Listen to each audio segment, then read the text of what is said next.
Bonjour, bonsoir à tous, bienvenue à cette deuxième séance de Haïti Educom, cours de base en communication. Dans la première séance, nous vous avons expliqué l'origine de la communication et ses différents aspects pluridimensionnels et pluridisciplinaires. Aujourd'hui, nous allons parler des types et des formes de communication.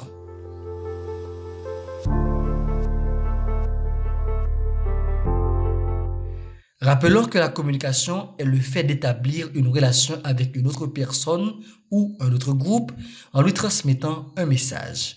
Il existe 4 types: communication orale, communication écrite, communication gestuelle et communication visuelle. La communication orale est caractérisée par des mots et la voix. Exemple: un orateur qui prononce un discours, un étudiant qui fait un exposé oral. La communication écrite, de son côté, est caractérisée par des mots et des supports comme papier, tableau, etc. Exemple: quelqu'un qui rédige une lettre ou qui envoie un message écrit. La communication gestuelle est caractérisée par des signes, des gestes. Exemple: quelqu'un qui fait un geste pour communiquer un message ou quelqu'un qui utilise le langage des signes. La communication visuelle est caractérisée par des images, des symboles qui expriment des messages. Exemple: des logos, des enseignes, des lumières et certaines fois des couleurs. Attention! Il existe une certaine relation entre les types de communication. Vous n'êtes pas sans savoir qu'un orateur qui prononce son discours fait aussi des gestes, peut utiliser des supports visuels, des supports écrits et afficher des comportements qui envoient consciemment ou inconsciemment des messages. Maintenant, les formes de communication. Il en existe 2. La forme verbale et la forme non verbale.